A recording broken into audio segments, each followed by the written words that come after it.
Bas Rutten, what a treasure. What a treasure Bas Rutten is. And if anybody can go back and tell you a story exactly the way that it happened 30 years later, Bas Rutten. So I got to tell you guys, I never talk about the X's and O's with you. Maybe you would think that's interesting. I've never actually tried it. So one thing that has been tough for me in my career, and now as my career extends and I'm a coach, even last night in the garage working with my son Thero, I will show it the way that it was showed to me. And the very first time I was ever showed a combination by Marcus Lewis, and it was a 1-2-3 from a Muay Thai standpoint. So Marcus shows me you throw a 1, which is a jab. You throw a 2, but when you throw your hook, it's clear out here. Now, that was from a Muay Thai standpoint, and there was different reasons that it was a 1-2 and a long hook. And notice the way that my wrist is. Now, when I left Eugene and I got specifically into boxing, even from an MMA standpoint, but MMA used to not be a practice, just to remind you. If you did MMA, that meant you did boxing on Monday nights, you found somewhere to wrestle on a Tuesday, you'd maybe do strength and conditioning on a Wednesday. You and your buddies would work on something called jiu-jitsu on a Thursday, and then if you got to fight 2 or 3 times a year, you jump in the ring. I mean, that's just what it was. There wasn't like an actual MMA practice. But through MMA and through boxing for MMA, it was very different. It was mandatory. It was every gym, and it was on day 1. 1, 2, 3. Right here. Your arm must be straight. Your wrist must be this way. Your elbow's gotta be straight. This is what's protecting your chin. You can't throw a hook here. You can't go 1, 2, 3 like guys that do it when they shadow box. It's gotta be 1, 2, and 3. Now the problem with that, from my perspective, and I did this every single day, never missed a day. Didn't matter if I was shadow boxing, didn't matter if I was on the heavy bag, didn't matter if I was slipping and I was coming underneath, it did not matter. That elbow had to be up. This wrist needed to be flat. And do you guys see how close I am to my own face? Focus mitts, whatever I was doing. The problem, and there was only one problem, which is never in my life have I seen that land. And I do mean never. I ain't seen it land in a Muay Thai fight. I ain't seen it land in a street fight. You damn sure have never seen, like, in all fairness, there is some boxing fights where you will see this really close check hook. And in all fairness, you could find a number of boxing fights if you went through history, but they're not easy. They don't happen every night. Like jabs are going to happen every single night, every single fight. You're going to have a real hard time finding somebody that got hit with a hook. With the hand down and the elbow, you're just going to have a really hard time.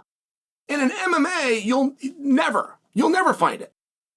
The reason that you will see it in some boxing is because if they come in close, they can't grab one another. If they do, the referee will separate them. So when you're in close and he's in close and you're fighting nice and tight, boom, you can just turn that hook over. In MMA, it makes absolutely no sense. None. Not to mention, we've had 31 years of MMA and this hook has never landed. Never. And everybody watching this, and myself included leading this, every single day of their life will drill it 1, 2, 3. Okay. Bas Rutten does a piece. And I just saw it last night. I don't know if he just did it or if it just got to me. And Bas talked about how ridiculous this is. Everybody in every gym, I can't express that enough. There is no exception. Nowhere in the world, no coach, no trainer, nowhere in the world. You will throw a 2 and you will come back with a 3. You might roll and throw a 3 and come back with a 2. And you will do it every damn day. And Bas comes out and he says it makes no sense. And I was so happy to hear somebody say, Bas said it makes no sense. Why would you throw something tight followed by something long? Why would you think you could find it?